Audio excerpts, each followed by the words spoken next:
Bonjour à tous et bienvenue dans la matinale de l'entrepreneur. Nous allons voir aujourd'hui comment on peut acheter un cheval ou des chevaux en copropriété, puisque j'ai le plaisir de recevoir Didier Louis, manager de près de 200 chevaux en copropriété. Bonjour Didier. Bonjour.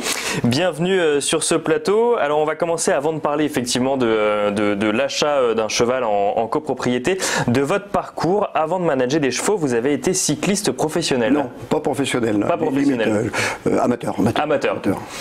Je me suis très vite installé à l'âge de 22 ans comme fabricant de vélos haut de gamme, avec une suite aux États-Unis, Russie. J'ai également été directeur sportif de très grands coureurs comme Marc Maliot, Thierry Marie pour les Français et une quarantaine de coureurs russes. Voilà.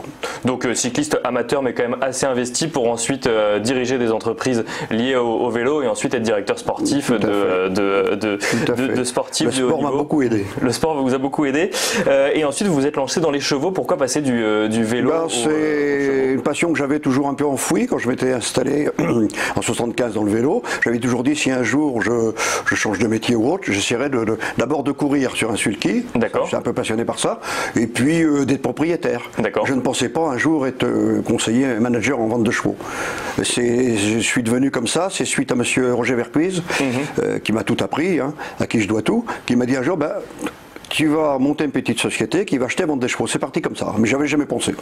Et donc du coup vous avez acheté et vendu des chevaux, et aujourd'hui si vous êtes sur ce plateau, c'est parce que il est possible d'acheter chez vous des chevaux en copropriété, c'est-à-dire qu'on va acheter une partie du cheval. Tout à fait, à partir d'une part à 10%.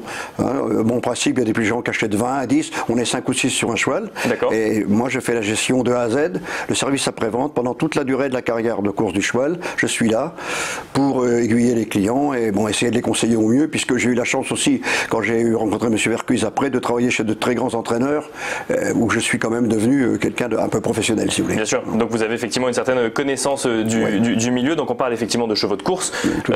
Donc vous venez de nous le dire, on peut les acheter jusqu'à 5 ou 6, c'est ça Jusqu'à 10, normalement 10 par 10. Mais souvent, il y en a un qui en a 20, l'autre qui en a 30, voilà. En moyenne, les copropriétés que je fais sont 5 à 6. Quoi. Donc en fait, on a un cheval de course, vous le mettez en vente. Oui, il m'appartient bien sûr, il vient de notre ARA où je l'ai acheté, bien sûr. Je le revends en part. Et vous le revendez en part. Et où est-ce que vous pouvez trouver du coup ces futurs copropriétaires? Alors les copropriétaires, on les trouve bien maintenant un peu par du bouche à oreille. Bien sûr. Également le site internet, beaucoup sur internet. Publicité Paris Turf. D'accord. C'est comme ça qu'on a des contacts. Bon, maintenant c'est beaucoup plus facile pour moi, je gère environ 300 clients actuellement. D'accord. Donc on a un vivier, si vous voulez, c'est plus simple. Et après c'est le bouche à oreille. Et alors du coup, ces copropriétaires achètent donc du coup le cheval. Est-ce qu'il arrive qu'un propriétaire décide d'acheter un cheval entier, par exemple? Oui, bien sûr, j'ai quelques clients, j'ai à peu près 5% des clients qui ont des chevaux entiers, oui.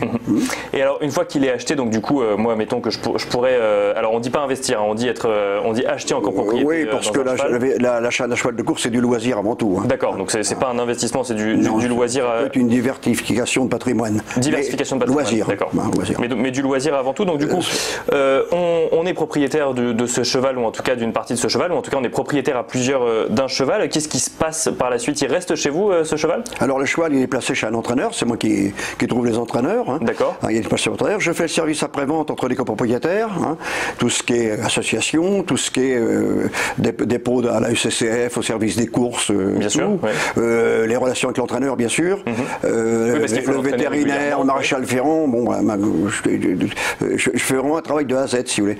Quand un client achète une part d'un cheval, il achète un peu Didier Louis avec lui. Bien sûr. Une part de Didier Louis pour la durée. Pour accompagner le cheval sur. Oui, puis surtout le conseiller au plus juste. Après, voilà, je fais pas des miracles, mais l'avantage, c'est que j'ai quelqu'un de sérieux et qui ne laisse jamais tomber le client. Donc vous choisissez les entraîneurs, j'imagine que c'est pas tout le temps le même entraîneur? Non, on a une dizaine d'entraîneurs en France avec lesquels je travaille maintenant depuis une vingtaine d'années. Et alors pour un néophyte comme moi, on les présente tous aux mêmes courses ensuite, ou c'est des courses différentes? Non, différentes catégories, ça dépend de l'âge du cheval, ça dépend, mais on a la chance d'avoir beaucoup de courses et d'avoir à peu près toutes les catégories de chevaux pour courir. Et alors du coup, alors déjà, première question qu'on peut se poser quand on a envie d'être propriétaire en copropriété d'un cheval, donc on peut aller jusqu'à 10, on a parlé de pourcentage entre guillemets de propriété d'un cheval, mais ça coûte combien combien un cheval de course? Écoutez, si vous voulez avoir quelque chose de sérieux, du prêt à courir, comme on dit, il va falloir compter autour de 4 000 € une part d'un cheval. Après, si vous achetez un yearling qui n'est pas qualifié, à partir de 3 000, 3 500 €, on peut avoir un cheval avec de l'origine. Mais quand même, il faut compter 4 à 5 000 si on veut du prêt à courir, c'est ce qu'on appelle, nous, du clé en main. Donc ça, c'est la part qu'on peut acheter sur un cheval. Et un cheval au total, ça coûte combien du coup? Alors j'imagine ça dépend, un cheval, ça va valoir. Si vous achetez un cheval seul, vous allez le payer, ça vaut un peu moins cher, parce que vous allez payer trop. Si vous voulez quelque chose de sérieux, il faut vous mettre au-dessus des réclamés parisiens. Il faut compter quand même 35 000, 40 000. D'accord. Je parle d'un cheval capable d'aller gagner des courses rapidement. Hein. On parle d'un cheval de prometteur, si vous voulez. Hein. Je dirais autour de 50 000, et encore, il faut le trouver, parce que le bon cheval, tout le monde veut l'acheter. Bien sûr. Et il n'est pas forcément à vendre, et c'est là la difficulté. Hein. Et c'est pour ça qu'on vient voir Didier Louis, du coup, j'imagine. Sûrement, oui. Mais alors, du coup, effectivement, on parle du fait d'acheter un cheval prometteur, un cheval qui peut potentiellement gagner. D'un autre côté, vous nous dites que c'est j'ai envie de dire, un achat pour diversifier son patrimoine.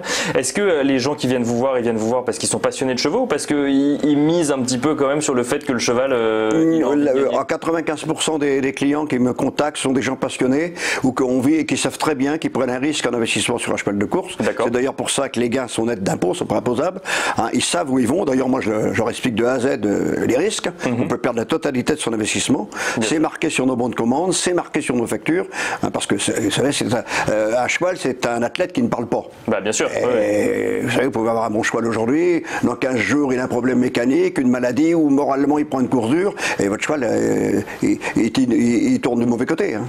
Quand on achète un cheval, ça dure combien de temps?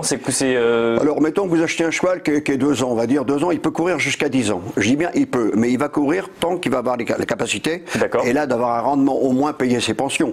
Parce que même si on ne peut pas parler d'investissement rentable, il faut quand même un peu équilibrer le budget. Donc, le cheval, il va courir, bon, il peut courir jusqu'à 10 ans. S'il court jusqu'à 10 ans, c'est qu'on a un bon cheval, c'est très bien. Si on voit qu'à 6 ans, ça commence à être dur, parce qu'il a pris des gains, il tombe dans des catégories difficiles, il a des problèmes de santé, c'est là qu'il faut être très important, c'est très important pour le client. Je dois dire, il faut arrêter la carrière. Vous le vendez cheval de selle, évidemment, vous le vendez 500 €, mais vous arrêtez de payer les pensions. Il faut éviter surtout de faire de l'hôtellerie, qu'on appelle l'hôtellerie, que les clients payent pour rien. En leur disant, oui, mais le cheval sera mieux l'année prochaine, nanana. Non. Quand ça va plus, ça va plus. Je pense qu'au bout de 6 mois, sauf accident, sauf que je vois un problème, qu'un cheval n'est plus rentable, surtout en fonction de ses gains, il faut savoir dire au client, écoutez, on arrête, vous avez perdu, je vous fais un prix sur autre chose si vous voulez recommencer, mais il faut arrêter les frais. Et donc sur ces 200 chevaux, il y en a combien qui Il y en a environ 54 qui ont couru l'année dernière. Je crois que depuis 3 ans, c'est plus de 3 millions d'euros de gains, ce qui est quand même bien. Hein. Sur 54 ou 55 chevaux à courir, c'est un rendement bien au-dessus de la moyenne. Et alors, pour finir, Didier Louis, quels sont les projets de didierlouis.fr pour la suite, ou de l'élevage, ou en tout cas du manager Didier Louis? De continuer à fidéliser mes clients et puis à développer gentiment cette petite société. Bon, c'est de l'artisanat que je fais. J'ai pas de projet pour devenir industriel. Hein. Ça reste artisanat. En fait, bon, les gens, je vous dis, ils connaissent Didier Louis, vous l'avez entendu parler. Bon, voilà, on appelle Didier Louis, quoi. Donc ça reste quand même un artisan. Ça reste quand même un artisan. C'est pas un industriel. Eh bien, merci beaucoup, Didier Louis. Didier Louis, je rappelle que vous êtes manager de près de 200 chevaux en copropriété. Vous me disiez que 54 avaient couru l'année dernière, du coup. Environ 54, oui. Merci beaucoup, Didier Louis. Merci. Merci.